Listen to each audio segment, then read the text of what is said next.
first, I want to thank the Center for the Study of Globalization and Cultures at Hong Kong University for inviting me to share my work, and Daniel in particular for that lovely introduction, and also for inviting me personally to share my work and for moderating the conversation that's to follow. And Christine Becerra for coordinating and organizing over the last couple months. And those of you in the audience today, thank you for attending at the various hours across the world that you are attending. So I'm going to share my screen. And I've had sometimes some issues with it showing up correctly. So if you could just let me know if it looks okay. Yes, okay, great. So as Daniel said, the title of my talk is Muslim Check the Airport as a Site of Muslim Interpellation. So I want to start today's talk with a scene that opens Kamala Shamsi's 2017 novel Home Fire, which is a scene of interrogation at an international airport, namely Heathrow. The scene is not one of hostile confrontation nor of direct violence, but displays a dynamic that is rather more mundane and insidious. In it, Isma, a British Pakistani graduate student on her way from London to Massachusetts, mentally calculates all the tactics she can employ to preempt the inevitable barrage of questions she'll encounter at airport security due to her name, her hijab, and her itinerary. Quote, she made sure not to pack anything that would invite comment or questions. No Quran, no family pictures, no books on her area of academic interest. But even so, the officer took hold of every item of Isma's clothing. Do you consider yourself British? The man said. I am British, but do you consider yourself British? I've lived here all my life. She meant that there was no other country of which she could feel herself a part, but the words came out sounding evasive. The interrogation continued for nearly 2 hours. He wanted to know her thoughts on Shias, homosexuals, the Queen, democracy, the Great British Bake Off, the invasion of Iraq, Israel, suicide bombers, dating websites, end quote. Isma, it is revealed, has practiced this conversation multiple times with her sister before departing in order to best avoid suspicion. The scene demonstrates the ramifying effects the global, nebulous, 2-decade-long geopolitical quagmire known as the War on Terror has had upon the individual quotidian lives of Muslims circulating through North America and Europe. The questioning Isma is subjected to, and moreover, the anticipation and preparation for this very line of questioning demonstrates that in our contemporary era, Muslims have understood themselves to be constantly surveilled and possibly apprehended or detained since the beginning of the War on Terror. The strategic awareness and habitual incorporation of these conditions by Muslims has become a practice of everyday life. Isma's expectation of being interrogated on her values, habits, and beliefs as a matter of course in the process of taking an international flight is an example of what I am calling Muslim interpellation, that is, being repeatedly hailed by representatives of the state, and in response, learning to demonstrate compliance in order to function within an ideological landscape that sees one as a potential enemy or threat unless proven otherwise. Since the terror attacks of September 11, 2001, and especially after the U.S. travel ban, or Muslim ban as it is more colloquially known, of 2018, the airport has transformed for many Muslims into a site of surveillance and control rather than jet setting. Airways have counterintuitively become contested spaces where movement is potentially prohibited rather than facilitated for Muslim migrants and travelers. Though in a previous era, French anthropologist Marc Augé had deemed the airport to be a transitional and transactional non-place, it is now a charged site where Muslims and Muslim-appearing subjects are interpellated as threats. This is due, as Etienne Balibar argues, to the proliferation of borders in our contemporary moment. No longer geopolitically tethered to physical boundaries between nation states, international borderlines are present in airports across the world. The border is a fraught space. Though liminal and often contested, it is simultaneously the site where legitimacy and legality in the eyes of the state are determined. This paper examines scenes of Muslim interpellation in works of fiction depicting what it means to be hailed into the fraught category of Muslim in the first 2 decades of the 21st century, and into a burgeoning ideological milieu in the US that begins to form seemingly immediately after the 9/11 attacks. I argue that Muslim as a semiotic category during the ceaseless global war on terror is discursively produced to be on a continuum with Arab and more problematically with terrorist. Most threatening to the hegemonic world order is the imagined figure of an itinerant, rootless Muslim with dubious allegiances. Thus, it is in the space of the international airport, where the potential for movement is infinite, that Muslims are interpolated in order to be confined from further mobility and agency. This process begins with an assessment of sartorial and physical features, such as headscarves and beards in the security lines and detention rooms of international airports. What Muslim as a category has come to mean to non-Muslims in the West, and indeed across the globe, has changed markedly during this century. Muslims as a collective are profoundly heterogeneous, and Islam's followers include members from every single race, ethnicity, and linguistic group on earth. But inflammatory discourse in the post-9/11 era has the effect of conflating all earthly Muslims into one unified mass, singularly motivated to destroy Western civilization. This paper comes out of a chapter in my book project, which examines the representation of Muslim migration in the British, French, and US contexts from the post-World War II to post-9/11 eras. The book is organized into 4 sections, each one examining a distinct spatial configuration: the enclave, the border, the encampment, and the dystopia. It is within these spatial categories I argue that the meaning of Muslim shifts radically in response to particular historical inflection points, such as the Rushdie affair in Britain, the headscarf affair in France, the 9/11 attacks in the US, and the global refugee crisis of the 2010s. This is the discursive process we might call Muslim interpellation. That is when Muslim migrants are hailed into the social order as potential threats, clandestine enemies who are prone to subterfuge, radicalization, and terrorism. Muslim interpellation occurs in such spaces as immigrant enclaves, international borders, and refugee encampments. British, French, and American literary representations of these contested spaces illustrate the various ways Muslims have been interpolated within rapidly shifting social and ideological frameworks during the 20th and 21st centuries. That is how Muslims have been spatialized, racialized, and ostracized in differing national contexts and historical junctures. In this paper, I focus primarily on the space of the border. By this, I mean the contemporary configuration of the border as proliferating and omnipresent. The way Muslim migrants have been interpolated after 9/11, particularly in the US context, differs significantly from the perception of Muslims in decades prior. This has to do with the rippling effects of the 1965 US Immigration Act, which opened the nation's borders to skilled laborers from regions outside of Northwestern Europe. That included all of Africa, the Caribbean, and Asia. Thus, the first big wave of Muslim migrants in the US were mostly skilled workers with advanced degrees, achievements that were largely only available to the elite social echelons of their home countries. As such, South Asian Muslims, for example, have been folded into the model minority stereotype of being hardworking and readily assimilated into American moral and consumerist values. But this stereotype began to splinter after 9/11, when Muslims started to be categorized differently from other post-65 model minority groups. The various immigrants who arrived after the 1965 skilled worker legislation came from all over the world. What this means is that there is not one particular ethnic group to which the majority of Muslims in the US have belonged. In the in the wake of 9/11, rather than being tied to a specific racial category, how Muslims were categorized began to be associated with certain bodily and sartorial features, outward signals of Muslimness, say a beard, a hijab, a kurta, an Arabic sounding name, an accent of indeterminate origin, a questionable browser history, or collection of phone apps. Now, these could all be deemed suspicious and potentially dangerous. As Jasbirpur has trenchantly argued, this process has incorporated moments of misrecognition, which often culminate in violence, especially in the case of Sikhs donning turbans. Sikhs, other non-Muslim South Asians, Western Asians, Mediterraneans, or anyone who might bear the features that are being stereotyped as Muslim are also interpolated.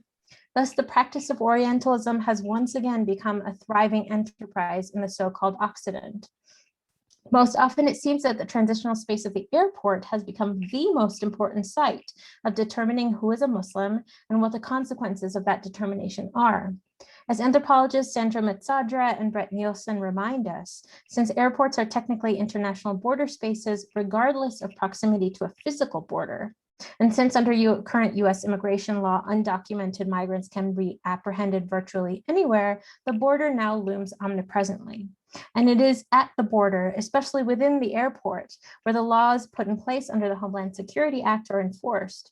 This process occurs through the state-sanctioned judgment of certain names, attire, or grooming habits as suspicious.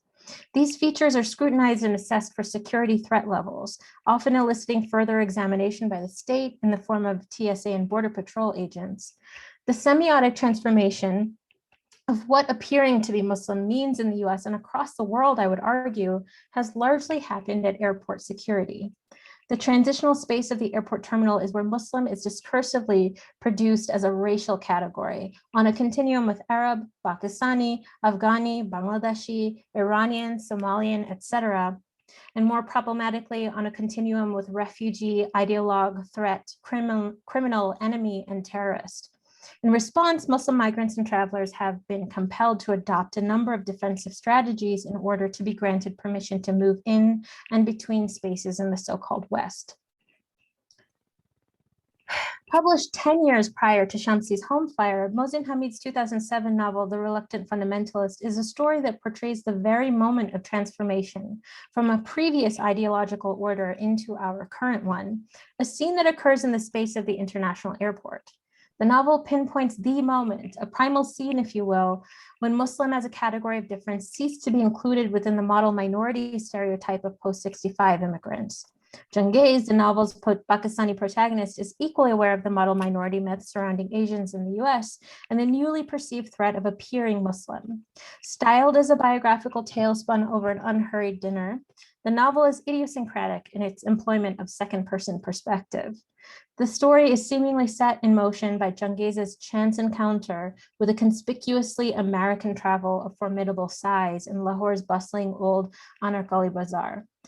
Inviting the stranger, and by virtue of his use of the second person, the reader, to share a meal, Jangez begins to recount his years as a Princeton undergraduate and subsequently working finance in New York City around the time of the 2001 attacks. Hamid's practice of symbolic nomenclature in the novel is decidedly unsubtle. The firm to which Jangez is deeply loyal at first is called Underwood Sampson, which shares its first initials with the United States. And Hamid's transliteration of the protagonist's name from Urdu, Changez, could very well be read to sound like changes, many of which Jangez experiences as the narrative proceeds. Moreover, this particular name could also be pronounced in South Asian vernaculars besides Urdu as Genghis, or as most English speakers know it, Genghis, as in Khan. Jangez's nominal connection to his namesake, arguably the ancient world's most successful conqueror and prolific procreator, ties him to a pre-European imperial history, the Mongol Khan ancestors of Genghis and Timur, whose descendants entered the Indian subcontinent by way of the Khyber Pass in modern Afghanistan to form the Islamic Mughal Empire. The Mughals reigned in India from the 16th to mid-19th century, after which they ceded their last remaining strongholds to the newly instated British Empire. Lahore, as he describes it, as Jangez describes it, is, quote, layered like a sedimentary plain with the accreted history of invaders from the Aryans to the Mongols to the British, unquote. Jangez refers to this grandiose history often, whenever he interrupts the biographical details of his 4-year sojourn in New York, in order to imbue the city with layered histories and collected memories of past glory now in disrepair. Jangez compares the faded grandeur of Lahore to other cities through which he traverses during business trips with Underwood Sampson, often in antagonistic terms. On business in Manila, Jangez is caught off guard by the city's modernity. He feels a twinge of envy and resentment of the Philippines, which had only become an independent nation state in 1946, a mere year before India and Pakistan did. Significantly, the Philippines gained its independence from the United States. It was to the Philippines that Rudyard Kipling was referring when he recommended the US take up the white man's burden at the end of the last century. America's career as a sovereign empire with colonies abroad was comparatively short-lived, unraveling after World War II, just as the British and French empires did. Yet during his time in Manila, Jangez can still detect the afterlife of American empire.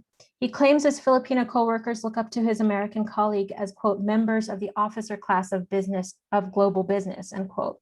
Changiz identifies the form that imperialism has taken by the late 20th century, no longer terrestrial, but financial, its conquistadors the emissaries of late capitalism's liberalized global market. And significantly, it is in the Philippines, the site of the US's failed experiments in terrestrial imperialism, that Changiz comes into political consciousness. Changiz is still in Manila when he sees a news report of the 9/11 attacks in New York, the city to which he has become attached enough to claim as his own. Yet infamously, Hamid's protagonist reflexively smiles in response to learning the news of the attacks before dutifully assuming the posture of mournfulness.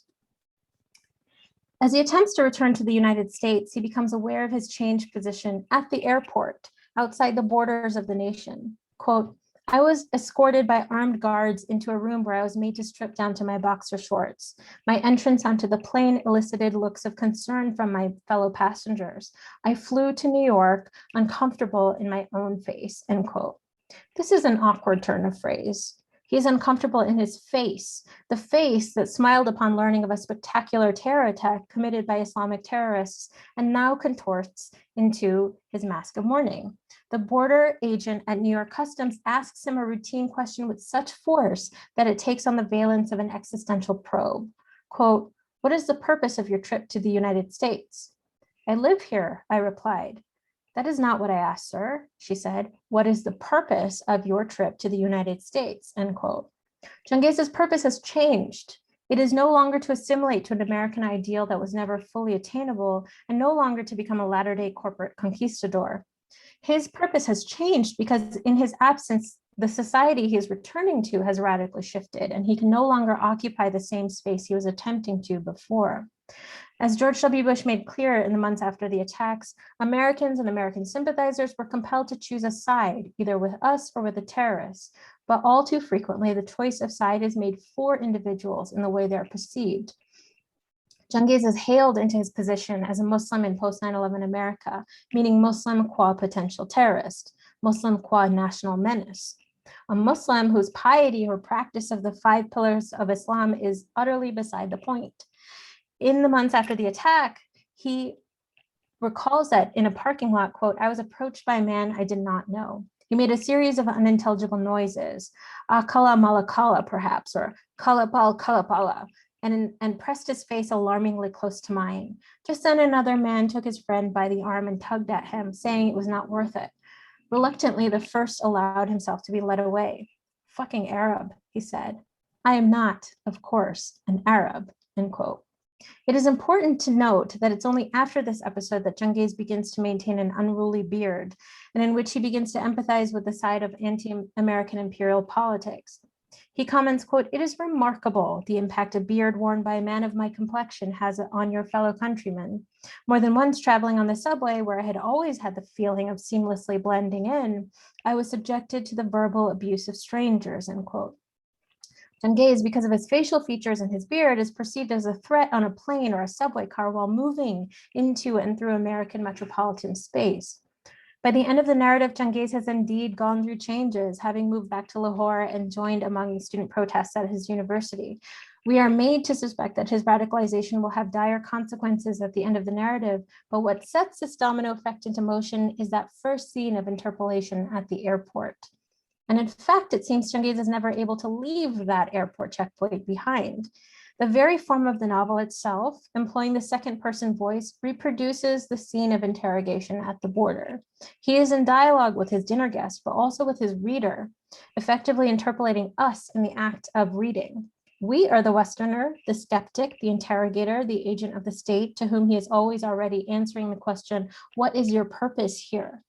Before the September 11th attacks, Changiz presumed a certain ease of assimilation in the US as a member of the model minority class, believing himself a natural member of the cosmopolitan elite. He could not anticipate that because of his religious affiliation that he and those like him would suddenly and violently be extracted in order to mark out what Muslim would come to mean in the US and subsequently across the world.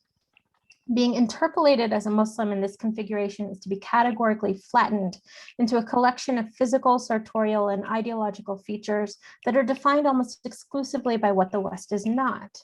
This social process draws on age-old Orientalist tropes, but evacuates them of any history or context outside of the extreme present and translates them into terms of the contemporary surveillance state and militarized geopolitics. Tactics of surveillance and strategies of control as practiced by representatives of the state at the border, which of course is now basically everywhere, were developed and perfected in the colony. Thus, rather than being model minorities, Muslim migrants now find themselves once again treated as colonial subjects that must be managed and dominated with force. The proliferating border is a space where the legacies of colonialism become eminently clear, and where the meaning of Muslim as a category of difference transforms. And airport scenes like those in Home Fire and The Reluctant Fundamentalists demonstrate that in the 21st century, for Muslim migrants, the security checkpoint has become an ambient condition, always standing at the border of interrogation, deferral, and detention. Thank you. Thank you so much, Nancy. That was fantastic and kind of an excellent analysis of two really, really great books that kind of really bracket off a certain, don't bracket off, but kind of highlight a certain moment in the past 20 years and the shift of kind of Muslim interpellation. I have tons of questions for you, but I don't want to claim all of the space. So I will begin asking questions but I invite everyone in the audience to chime in as you see fit, and so the discussion is open. One of the things that I love about your work, and you kind of briefly described it in one slide, is this kind of site of interpellation that the multiple sites of Muslim interpellation that you identified. So the enclave, the border, the encampment, and the dystopia. And I'm, and the title of the book is Heterotopias. And so I'm just kind of as the kind of opening question, I guess, I'm curious to hear you say more about kind of this notion of location or site as the beginning of a certain type of kind of anti-racist, anti-Islamophobic critique that you're putting forward. Yeah, absolutely. So, I mean, I think part of the reason that maybe, as you and I have been talking over the months and years, that it made sense for you to invite me to be part of this series is because I think the idea of a spatial configuration where a process of interpellation occurs, to me, seems like a continuation of the kind of spatial configuration of the colony, and the colony becoming sort of mobile, so that like the immigrant enclave in late 20th century Britain and France is sort of functions like a continuation of the colony to the metropole, except for it's all on metropolitan soil, like European soil now. But the outer boroughs, the eastern, northern, southern boroughs of London, or the banlieue that ring around Paris, these are sort of like colonies that mimic the kind of like dynamics of colony and metropole in the city, on the scale of the city itself. And I feel that like what starts to happen as time moves on, as sort of like the 20th century evolves into the 21st century, and we move away from immediately post-colonial and Cold War dynamics into the post 9/11 geopolitical order, or that is the war on terror, or whatever that, like that the colony is in this kind of like it does two things, right? Like just thinking about what just in the abstract, thinking about what a colony does, a colony establishes a satellite of a certain powerful civilization, but at the same time, it is encroaching upon an extant civilization and posing a threat.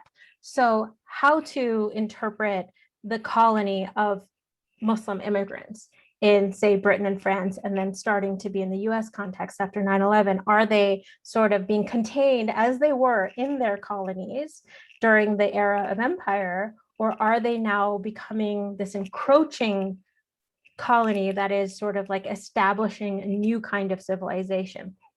that kind of dialectical tension is what's interesting to me in these different spatial configurations, because what we see, I think, in the Rushdie affair or in the headscarf affair is a shift in the 20th century. And then in, I mean, like, Muslim immigrants were not sort of necessarily like a visible category in the US, but once they started to be after the attacks of September 11th, there was an importation of those same kind of imperial and orientalist dynamics, but now in the configuration of sort of like the US versus like this kind of nebulous enemy that is all of terrorism, which equals Muslim for all intents and purposes. So, I mean, that's why I'm sort of like thinking about, it's not the enclave in the US context, right? Where this kind of scene of interpellation happens. It's actually not where people are settling, or where immigrant communities are settling and forming roots,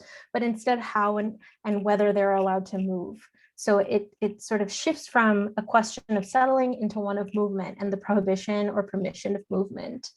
And then sort of the last one is dystopia, which is kind of imagining in speculative fiction, like Submission by Michel Houellebecq, or 1985 by Anthony Burgess, imagining, or what's that horrible one that Steve Bannon loves?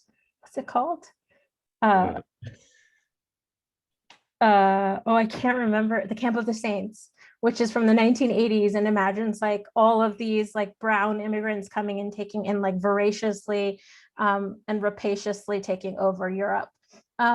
So this kind of imagination of basically like colonizing the West, using the imagination of like the kind of inverse of utopia informing the colonial project to begin with. The inverse of that is those colonial subjects coming in and taking over and colonizing the West, and that is dystopia, right? That is, and then it's the sort of precipitates apocalypse. So that's kind of like, that's a very long-winded answer to your question, but I'm sort of working through the logic of space that informs the kind of arc of the project. I think, I mean, what's interesting is, I mean, Home Fire opens at Heathrow, and I think Tongas arrives at JFK, Newark, or something like this one on his way back from the Philippines. But there's also a question, I think, of movement within the nation that is restricted. I mean, so Paris and Paris, the outskirts of London, but even kind of domestic travel, or the kind of increase in kind of concentration camps and other locations that restrict Muslim movement occurs not simply internationally, but also domestically. And the airport is a place of them. Right. Yeah, absolutely. Sorry, go ahead. No, the other thing that I think of when I think of the airport is of not simply of a space, it's the kind of non-space, but it's also this kind of evacuation of time as well. You're meant to feel like everything is designed to kind of eradicate your jet lag. It operates 24/7. There's always breakfast being served. There's also always being dinner served or something like this. And so that this kind of international time is operable in the airport as well, kind of manufactured. So, and Sarah Sharma has written really beautifully about this. But I mean, I wonder if there's if in addition also to this kind of notion of space and the kind of restrictions on mobility around Muslim subjects, so Muslim people, or Muslim identified people, however that kind of works out. What are the kind of restrictions of kind of temporal freedom and or temporal limitations that Muslims face after September 11th, say, or in this kind of age of the war on terror, as it were? That's a really intriguing question, which I think I have to. Sorry. I'm sort of thinking about, I'm thinking about the airport as this kind of like outside of time, outside of jurisdiction, where there's kind of like everyone sort of enters into a nebulous, I keep using the word nebulous, but kind of like inchoate category of like not quite achieving legitimacy yet until approved by an agent of the state. And so there's that sense of waiting too, right? Like waiting or being detained, where one can be infinitely detained from reaching legitimacy or attaining legitimacy. I think that there's that kind of sense of being stuck in time in the refugee encampment as well, where one is like outside of the jurisdiction of the state and one is also outside of like the time of citizenship, I guess, like moving from one kind of citizenship to the other. There's this kind of in between place, space, and also in between kind of time in one's own personal narrative of being a legitimate and recognized and stateful rather than stateless member of like the human race, I guess. I have more questions, but I want, there's a question from the audience. I'll just read it from the chat if that's right. You probably also read it. Thank you for the wonderful talk. I wonder if you have any reflections on how the interpellation of Muslims at airports after 9/11 relates to the interpellation of racialized subjects at airports borders from the colonial world. So kind of questions of passports and visas, I think. So you've addressed this part in your discussion of utopia, but could you elaborate on using kind of this relationship between Muslim and brownness? And I think this also came up a little bit in your discussion between the kind of awkward and kind of curious shifts between Arab and Muslim and these kind of synonymizing categories.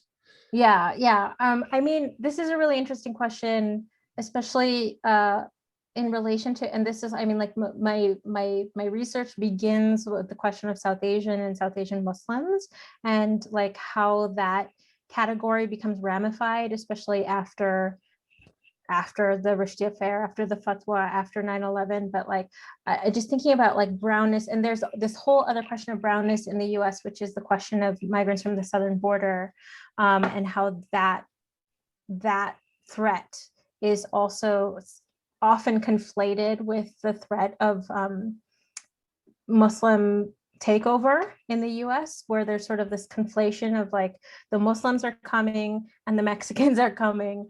And I think like even at some point there was a migrant caravan that was allegedly coming into the US, and then the former President Trump claimed that there were also Muslim terrorists coming in that caravan from Central America. So there is a kind of flattening and conflating of all kind of non-white subjects in the US who are threatening the polity of the US or the idea of the US as a kind of like white nation. So there's that.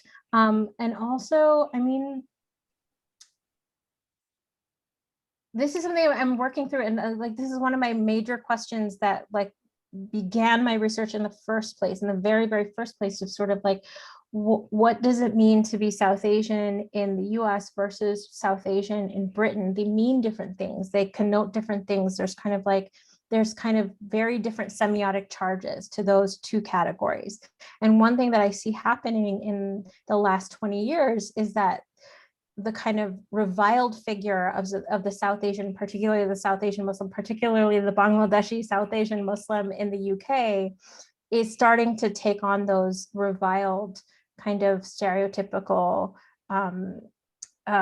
features in the US, like in terms of like, what does the South Asian Muslim mean in the US? Before South Asian versus Muslim, they didn't have that much. There was not really like a generally understood distinction. And as I kind of tried to bring up in my talk, they were also sort of subsumed under this idea of the model minority and post-65 migrant groups in the US, especially coming from Asia. And what happens after 9/11, similarly to what happens in Britain after the Rushdie affair, is that Muslims get extracted out of that model minority category, and Muslim is different now from South Asian, even if one is South Asian and Muslim at the same time. And of course, like there are echoes and sort of like back and forth with what's happening in South Asia itself and India itself. Obviously, that also has a role in how Muslims and South Asian Muslims in particular are perceived in the US too. Thank you very much. I actually was so excited about that question that I forgot my next question. That's such a great question. But I mean, the kind of other side of this question, I think for me is that, you know, is about this kind of 20th century conflation of the identity of of Arab with Muslim, starting maybe from the kind of unskilled migrant workers that Henry Ford brought in from Syria to work on the assembly lines in Detroit, which introduced Islam in the Midwest, but the a certain type of Arab nationalism that was present at that moment, that was pan-Islamism, that which was kind of going through a revival. Then, so there's the kind of Arab identity that then gets conflated with Muslim, which gets conflated with brownness, which gets conflated with terrorism. Right. And I really love how what your work does is it kind of tracks these various conflations as they move forward, and the increasing and now refugee as well. Yeah. Right. And so, I mean, I guess the question is, if there's a question, I just kind of raise my voice at the end of the sentence, is how are you perceiving these kind of these increasingly actually faster and faster conflations and rendering synonymous of these categories, which produce more and more violence against Muslims? Right. Yeah. One of the ways that I've been thinking about this in terms of the kind of the legacies of colonial categorizations of different colonial subjects, some of whom were more like compliant than others, right? That Muslims were understood to be more compliant in British India and under the Raj, as long as they're from the Northwest, actually. Like Bengali Muslims, whole other issue, but because they're Bengalis. So who are sorry, I don't mean to be facetious, that were sort of perceived to be treasonous and too smart and too revolutionary. So there's this double problem of them being Muslim and Bengali at the same time. But how that sort of figures into the way that Muslim migrants, in particular post-colonial migrants in Britain and France, how race and sort of religious affiliation get collapsed in that context, and how that informs how that's happening in the US context, but in a global context as well. So part of this has to do with like the role of religion in the state. Like, for instance, France is obviously like super secular, and they don't have any kind of census, so they don't have any like national recognition of race at all. Actually, everybody's French, but you can be Muslim, right? So all North Africans are not Arab, they're Muslim. Although like everybody sort of uses Arab as an aspersion, not everybody, but many people would use it as an aspersion in France. What they actually mean is Muslim, and when they say Muslim, they actually mean North African or Algerian in particular, and particularly Algerian working class living in the banlieue, susceptible to radicalization because of disenfranchisement, blah, blah, blah, blah, blah. So there's that. And in Britain, it's not a secular state, actually. There's a state religion. So you can legislate based on race. There were race relations acts in the 20th century, but you cannot legislate based on religion because there's a state church. So for instance, after the Satanic Verses was published, then a group of imams got together in 1989 and appealed to Parliament, and they said, this is blasphemy, and there are blasphemy laws on the books, so you need to indict him for being a blasphemer.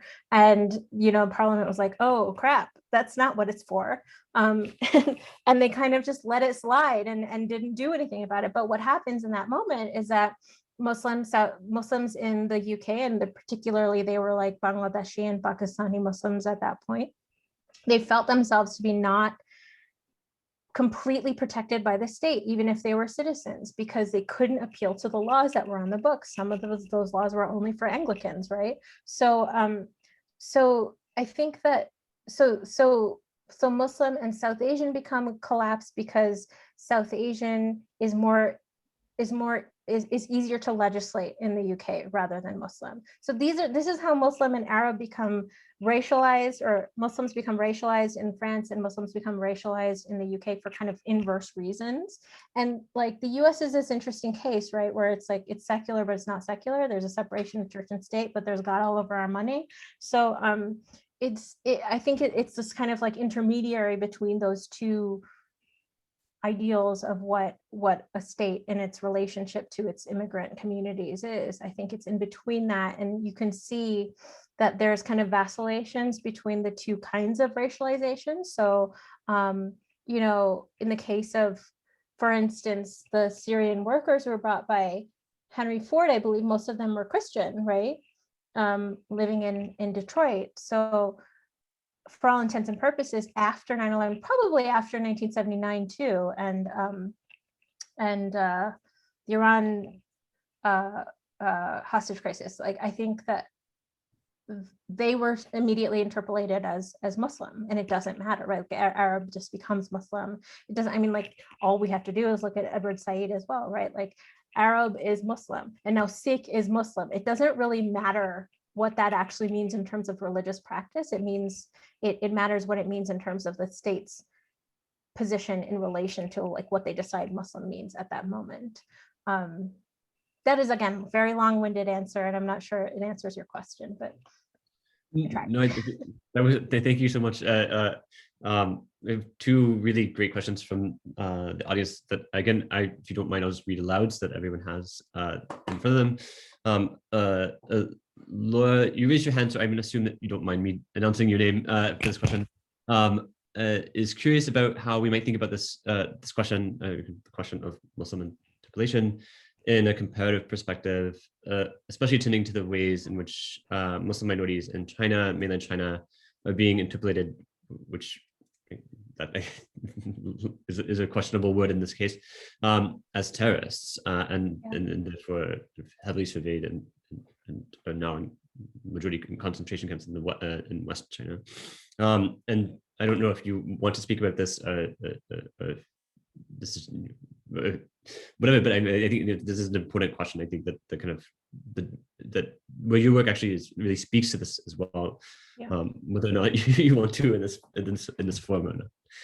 Well, I mean, I guess there are ways in which this paradigm this is something that, like, I hope will be useful to scholars outside of my immediate fields in terms of the kinds of frameworks that I'm laying out, where it could be useful to think about in terms of China, it could be useful to think about in terms of India, it could be useful, there's so many, it could be useful to think about in terms of Myanmar. Like, there are so many places where this paradigm could be of use to think about, because there are so many places on earth right now where Muslims are a minority that are a point of conflict or a flashpoint, a political flashpoint.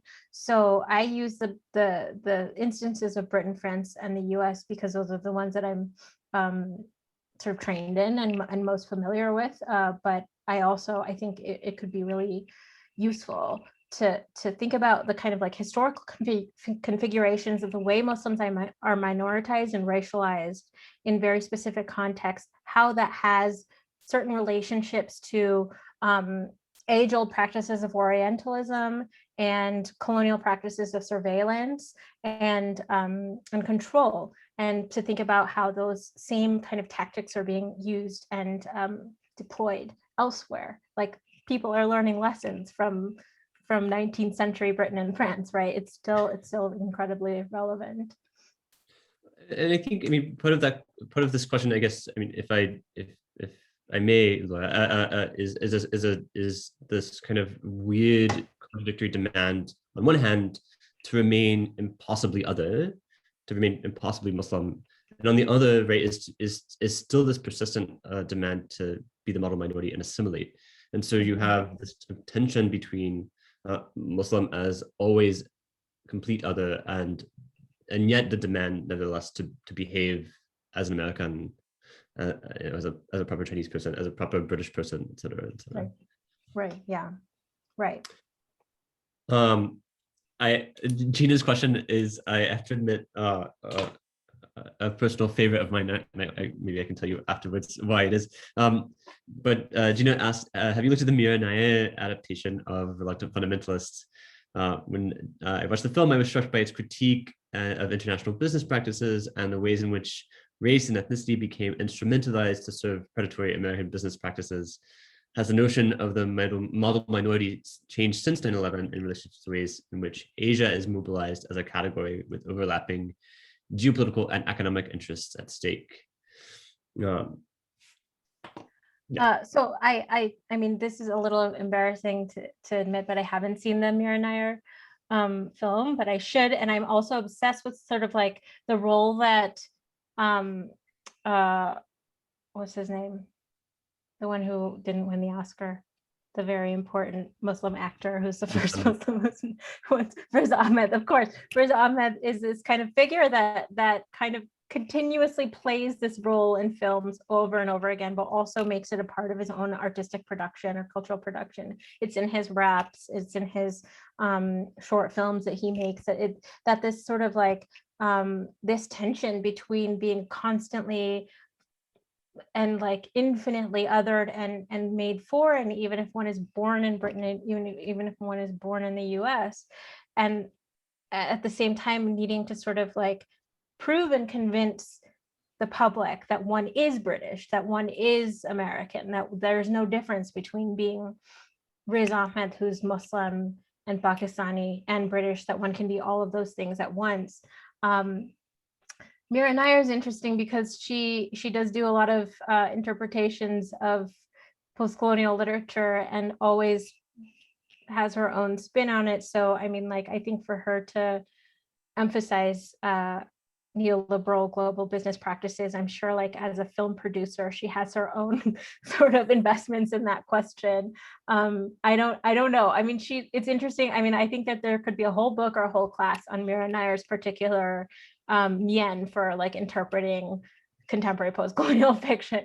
But yeah, I mean the question you raised at the end of your chat is a really interesting one to think about in terms of Asian American immigrants or second generation, third generation, fifth generation immigrants in the US now, sort of like that kind of vacillation or that kind of constant sort of back and forth between being the yellow peril or the kind of like Japanese enemy who's subject to being interned, or being the model minority, the perfect sort of like assimilable, compliant immigrant who's a role model for the rest of the kind of like resistant immigrants who are communalist and insist on their own culture.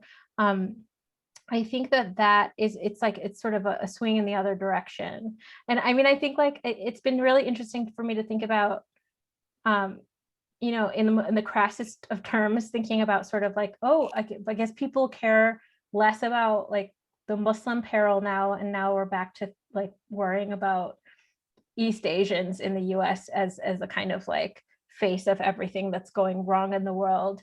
And I think that question is a really, really important one, particularly to think about how it is a continuation of a divide and rule mentality too, sort of like, what would it mean for there to be a coalitional politics? What would it mean for South Asian and East Asian immigrants to come together in the US context and say like, yes, we're all Asian. Yes, you've treated us very similarly, but have created kind of like a distinction or a rift between us such that we were unable to think in a kind of solidarity or coalition mentality. Again, a little bit scattered answer to that question, but I hope I touched on some points of it. I will make my own embarrassed admission that I was in the Mira Nair film Reluctant Fundamentalist. What are you talking about? I was I think white guy number 2. A starring role, a really groundbreaking performance. Will you later send me the timestamp so I can? Absolutely not. But I mean, one way of thinking about this was kind of in the wake of the Oak Creek attacks was, Sikhs standing, and it was, I think, it was like the idea was they were mistaken for Muslim, and there was this notion of, no, you will not. I mean, it's not something that the crime is being mistaken for Muslim, is that the crime is hatred, right. And so there do seem to be these kind of models for coalition building, and especially, and I think especially now thinking about the kind of anti-East Asian racism that's occurring in the US. Absolutely.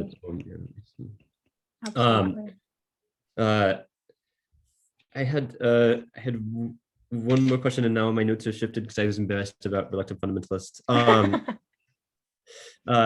mean, I guess this is a kind of broader question, and it's one that I'm wrestling with myself, and it's one that's kind of been on, is the, I think this is, and then I've been in a conversation with a lot of people about this, but this is something that I think you and I have also talked about, is the kind of afterlife more broadly of Edward Said's Orientalism, which seems to, it's from 1978.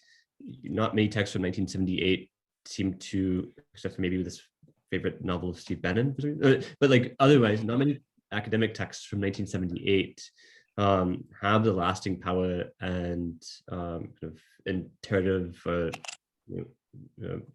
force that Orientalism does.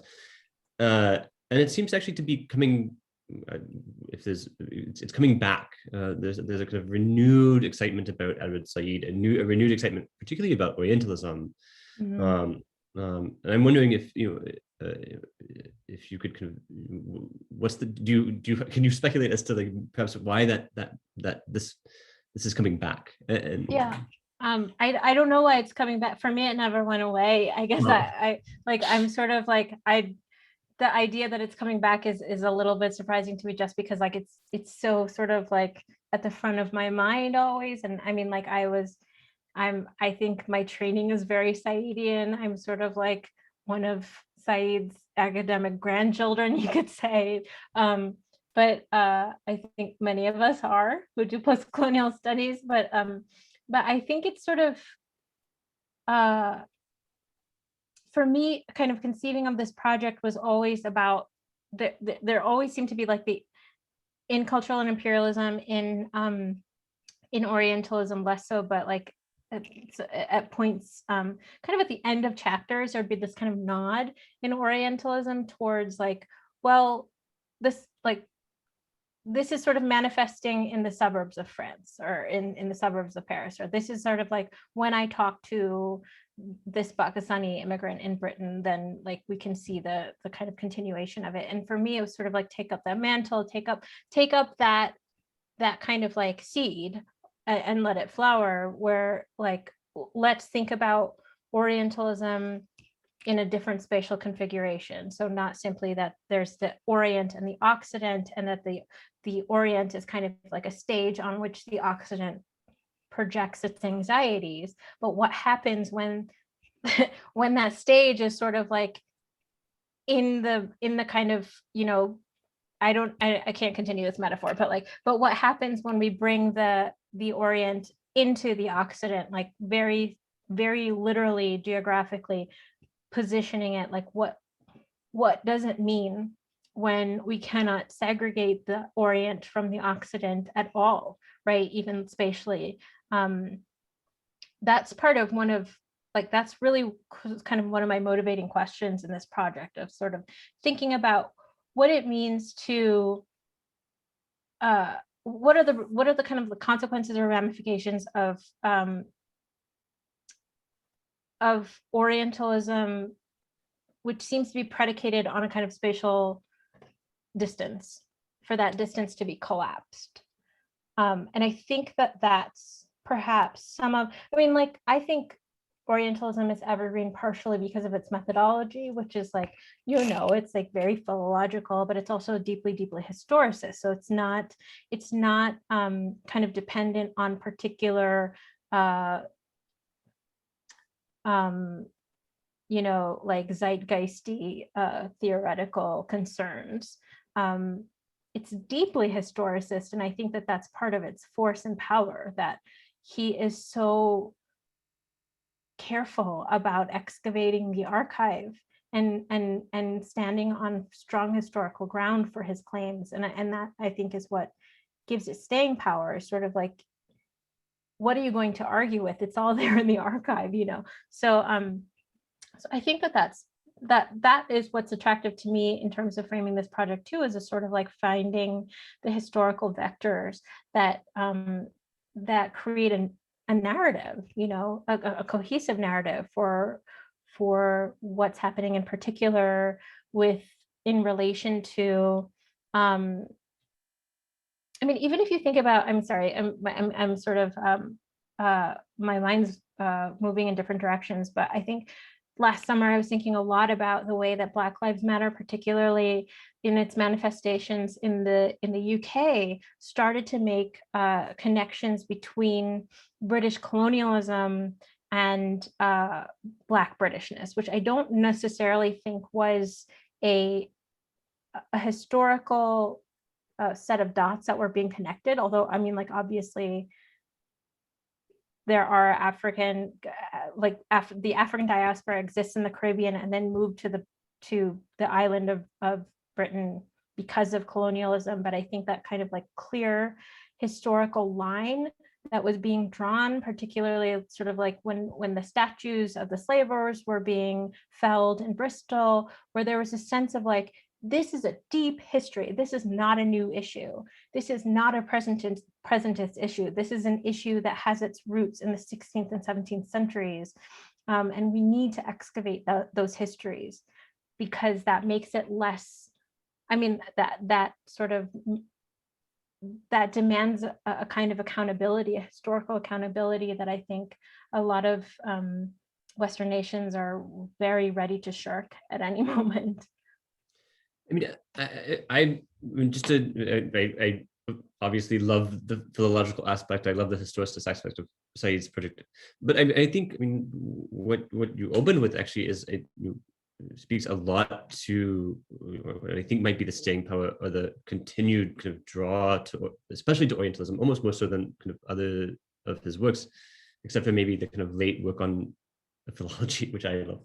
But it's the kind of very personal drama that's at stake. I mean, every chapter ends with, this is where I was, or I was at a cafe in Beirut, or I was talking to Shahid Ali about, I'm a Palestinian Christian living, raised in the Ivy League, and I mean, all of these kind of biographical details make the book not simply kind of dryly philological or richly historical, historicist, but also kind of, there's a drama there that shows that lives are at stake in the writing of this. My favorite critique, which is I think the most accurate description of the book, is Ajaz Ahmed's complaint that it was, reading the book is like witnessing a personal drama unfold, which I think is actually the most accurate. I think that was a complaint for Ajaz Ahmed, but I think it's the most accurate compliment to give to Orientalism. And so I think, I actually, the triangulation of all three of these is actually really, thank you very much for that clarification, because the biographic, the kind of personal, the philological, and the historical, the historicists really kind of do demonstrate how it's among Said's work even more so kind of the book of staying power, not simply because we are kind of seeped in the genealogy of Saidian critique, but no, I mean, the stakes are high, right? I think the stakes are incredibly high, and I think that kind of like very uncool thing of doing that in the late 20th century is sort of inserting oneself as critic into the work of theory or criticism, which is sort of like a deep no-no, I think, in post-structuralism deconstruction. It's precisely what makes that work much more sort of urgent right now. Mm-hmm. Are there questions from the audience? If you have questions that you want to kind of direct message me, if you want to remain anonymous, I'm completely happy to read them. Or you can raise your hand and ask them yourself, or any version of the above. But happy to keep the conversation going. I mean, I guess the kind of other question I had was this question. I mean, I was really kind of moved by this phrase that you mentioned early on, of this kind of this relationship between the surveillance of Muslims, and I think you called it, I tried to write it down before I forgot it, but I hope I got it right, practiced a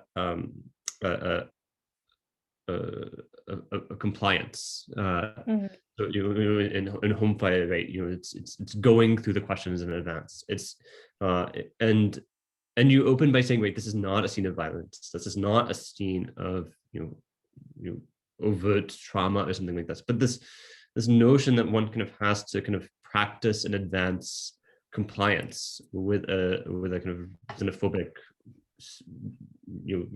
racist border agent, is a kind of enacts is a different type of kind of anxiety that's produced well in advance of ever reaching Heathrow. And so there's a kind of, again, there's a kind of sort of temporal drawing out of one's own sense of what it will mean to be Muslim at the border well in advance of ever having reached Heathrow. So I wonder if you could say more about the kind of this notion of practiced compliance. Is that the did I get that? Yes, yeah, absolutely, absolutely. Yeah, no, absolutely. I think that that's one of the most sort of striking things, and maybe the difference between reluctant fundamentalists and home fires, that the decade of difference means that there is a sense of like, I mean, the decade of difference between the publication of the books, but also the 17 or 16 years of difference between 9/11 and the scene at the airport with Isma in Home Fire, is that it becomes normalized and normative, right? That like one understands oneself as always presumed an enemy, always presumed a threat, always presumed a danger, and like one must prepare oneself to undo that perception. That one must always have like the correct phrases, the sort of like making sure not to trigger and just one's own kind of like embodied presence. And in particular, I think like this is one thing that I think is important and something that I'm trying to work through, and maybe I will as I sort of complete the chapter, is the importance of sartorial features or grooming features in this practice too, sort of like, okay, well, I become suspicious because I'm wearing a hijab, right? It's less an issue if my hair were free, or I become suspicious if I have a beard, and I become suspicious if I have a beard if I'm complected a very specific way. Like if I'm, if I look like Daniel and I have a beard, then everybody will think that I'm a hipster, right? In the 2000s, right? But like if I look like my dad and I have a beard, it will signify differently. And so one has to understand like what are the degrees of threat that one embodies, and how much does one have to prepare to combat, like however like threatening one seems. And I think like this is like I use the term interpellation. I'm not sure if it completely encompasses exactly what I'm trying to say, because like the kind of phenomenon of Althusserian interpellation is like compliance is not performed knowingly, right? One is hailed by the police officer like, hey, you there, and then I'm sort of like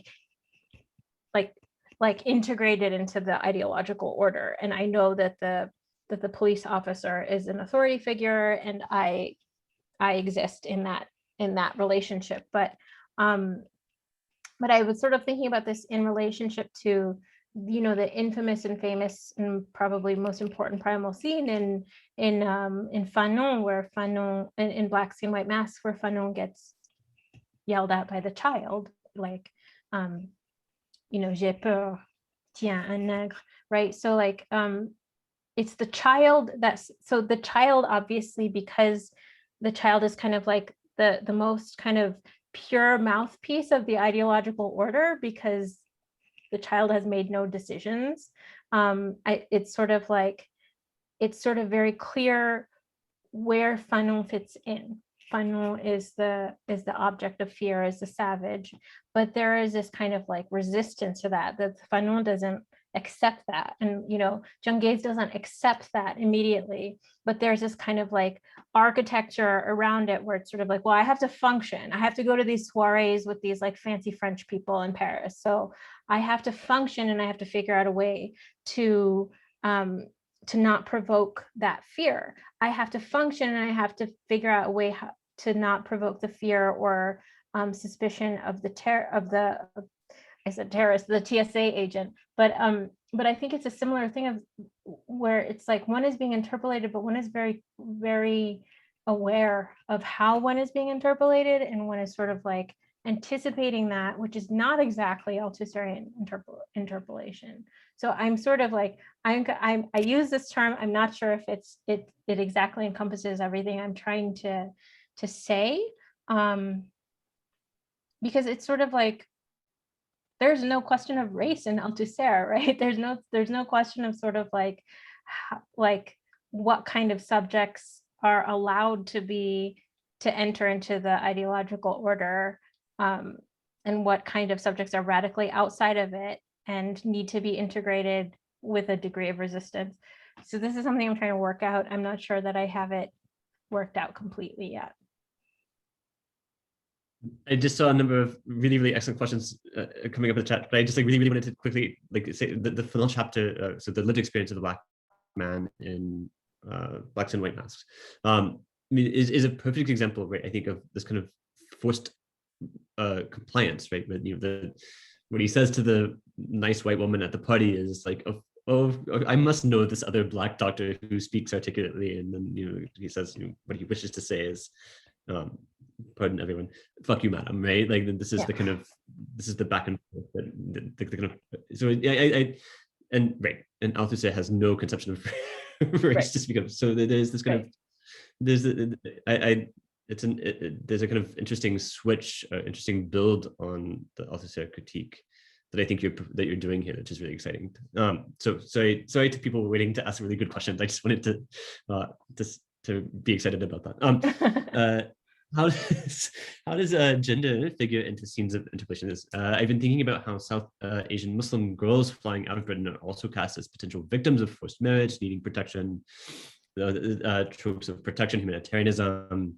If you're walking through Heathrow, you see all of these pictures of South Asian women, and alongside photos that say something like, human trafficking might look like an uncle. So there is this kind of portrayal of South Asian Muslim women as necessarily victims, which then kind of gives the UK the impetus to continue colonialism under the name of humanitarianism. Right. I might be building on your question, I apologize, but I think this is a really excellent question. Yeah, I mean, obviously, like, women are used as pawns in this dynamic from time immemorial. And I mean, like, I think that speaks to the kind of like really useful but perhaps overused chestnut from Gayatri Chakraborty Spivak, which is sort of about like white men saving brown women from brown men, and that's kind of like the savior narrative of colonialism that justifies all kinds of kind of structural and direct violence. But that it is its own kind of myth in many ways, and I think like one of the most perfect crystallizations of this is the burqa ban in France, and that the fact that there is a ban against covering one's face and hair if it's a burqa, but then during the global pandemic there is an order that one must cover one's face with a mask to protect against COVID. So it's sort of like women can have face masks, but they can't have niqab or burqa. I mean, like, it's hard for me to kind of see through the kind of red haze of anger that comes up in me when I think about this scenario, just because it's like it makes it so patently clear that it has very little to do with saving women, right? Because it's sort of like, I mean, like, who is it harming? Who is it harming if a woman, decides she wants to go swimming and wear like a burkini instead of a bikini? But it's sort of it's like a shibboleth, like it's just kind of like this, it's kind of a myth that is functional in society that has very little correspondence to what it actually is aiming to protect. I mean, like, there's so much to say about gender. There's so much in particular to say about the way that women are used as pawns in racial politics. And there's so many different iterations of it that I don't know that I can speak to all of them, but certainly like there's a lot to say, and there's certainly a lot to say about hijab as well, which hopefully I'll be getting to in this chapter. But thank you for that question. There's so much that I still have to think through on that question too. To add to your red haze of anger, which is completely legitimate, Switzerland is actually voting on a burqa ban, which would affect approximately 14 women, but is the symbolism of it, as opposed to all of the Catholic women who are running around with equal head coverings, is again to deploy women as the kind of pawn of Islamophobia. So it anyway. Red haze of anger. Do you think the concept of symbolic violence might work here? Laura asks, rather than kind of a difference between not violent and symbolic violence.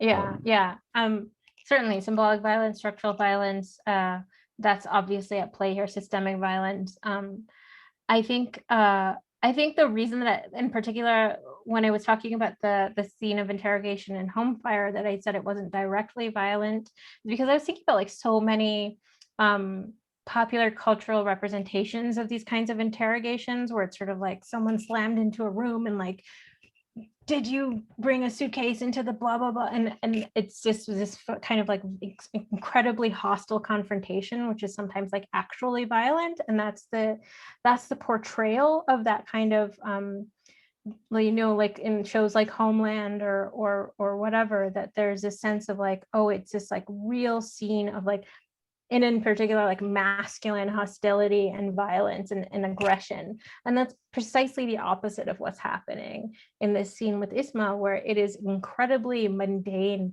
and quotidian. And it's, it's like the violence of the quotidian, which I think I wanted to point to, which is, exactly what you say, it's symbolic or systemic or structural violence. But I wanted to make a distinction between that and what we often see represented as scenes of interrogation against, like, bogeyman Muslim terrorists. But I think it's also worth separating. I mean, if I may, I mean, it's not not a microaggression. It's an aggression. I mean, it's not with. I mean, that scene at the border is perhaps not violent, but it is an aggression. Yeah, absolutely.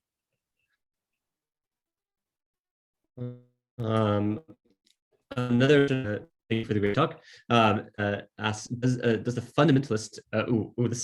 This was the final question in my postcolonial 101 course last semester.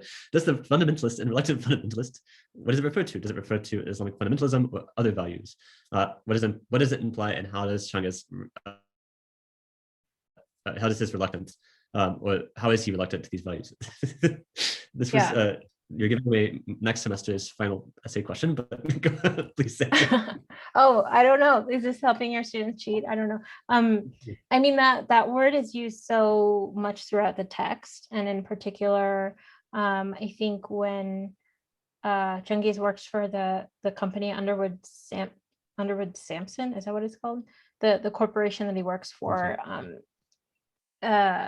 His boss is always using the phrase like stick to the fundamentals, I think is the phrase that he uses over and over to talk about like finance capitalism or consulting or whatever like kind of like unclear finance job that Cengiz has, that the use of that phrase and putting it in the mouth of the corporate manager, I think is really explicit and intentional on, I don't want to speak to Hamid's intentions, but I think it's very clear that Hamid is trying to complicate our understanding of the term fundamentalist or fundamentals, that one can be fundamentalist to any kind of ideological paradigm, that it isn't necessarily like one can be a religious fundamentalist, one can also be a fundamentalist capitalist or a fundamentalist neoliberalist, which I think is what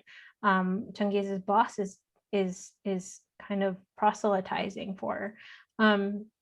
and so I think that that's one thing that's operating in that text is kind of opening up or complicating of the ways that we understand fundamentalism, that it doesn't necessarily need to tie to a specific organized religion, but that one can be a fundamentalist to any belief system, and that can also be an economic belief system. I mean, just to continue about reluctant, I mean, I would love to talk to you about Reluctant Fundamentalists all day. The book, not the movie, but I'm gonna find you. in I'm fact, gonna this is a find you in huge the difference movie. between well, we'll talk after this. I mean, the big difference between the movie and the book, actually, and I think this is to the detriment of the movie, right, is that the book does not, as you said, is addressed to you, the reader, as well, who's presumed, mostly to be a kind of a white, kind of big-shouldered American man, maybe possibly from the CIA or something like this. But the addressee is you, right? Which is, and in the movie, right, we have that actor who is also Wolverine. I don't remember anybody's name. He's Australian. I know that much. He's Australian, but he shows up on the screen, and he is the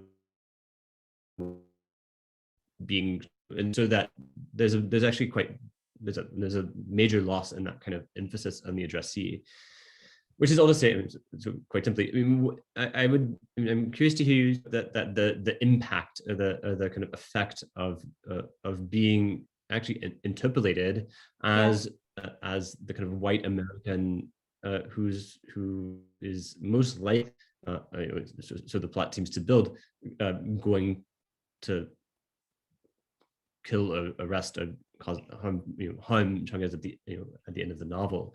And so, I mean, that's a separate type of interpellation in that form of address. But I'm curious to hear you say more about that. Yeah, I mean, like there are so many ways we're being hailed as readers, right? Like as readers, as cosmopolitans, as English, as readers of English, right? As sort of participating in the global Anglophone in that sense. I mean, I think in that way, the novel doesn't allow one to feel a liberal sense of being absolved from the evils of like imperialism and colonialism and capitalism as a continuation of colonialism. That it's sort of like the fact that one can read this, and one can read this presumably in the markets where these books are sold, implicates one, right? Like that part of the work of the text too is that Chang'e is an agent of hegemony too, until he's not, right? And I think that that's part of what's happening in that in the kind of use of the second person, is that the reader is not given carte blanche just because one is reading, right? Just because one is reading and questioning, and like that the book is provoking critical thinking, that doesn't mean that one is not guilty of benefiting from all that sort of like the hegemonic order gives to those in the privileged sections of the global hierarchy, that like we're part of the problem. If we can read that text, I guess, and most likely if we're reading it from a position in a global city, or the West writ large, or the West in the kind of like most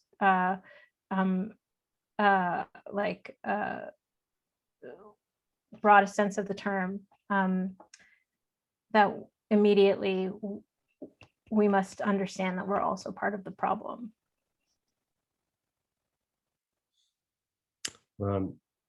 I would love to keep talking to you about all of these things, but we've kind of reached the end of our allotted time. If you would like to keep hanging out, we can keep talking. But otherwise, thank you so much. First, make sure to get kind of a round of applause, a Zoom round of applause to Nasia for a fantastic talk, and thank you so much for staying up late to talk to us. It was really no, this was so really, fun. Thank you. fun. Thank you so much, Daniel. And thank you all for your questions and for sticking around. I really had a wonderful experience. Thank you.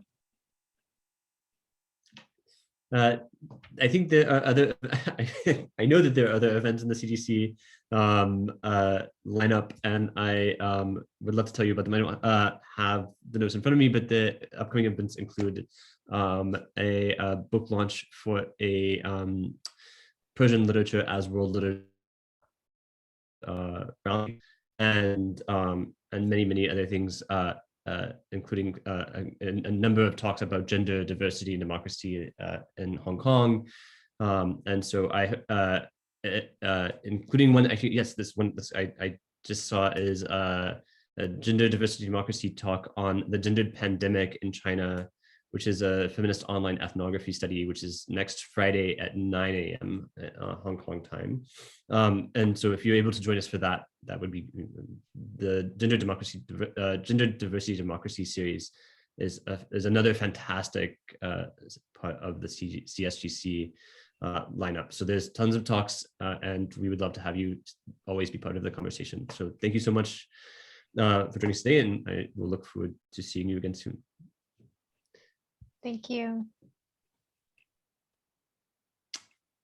I mean, I have, well, so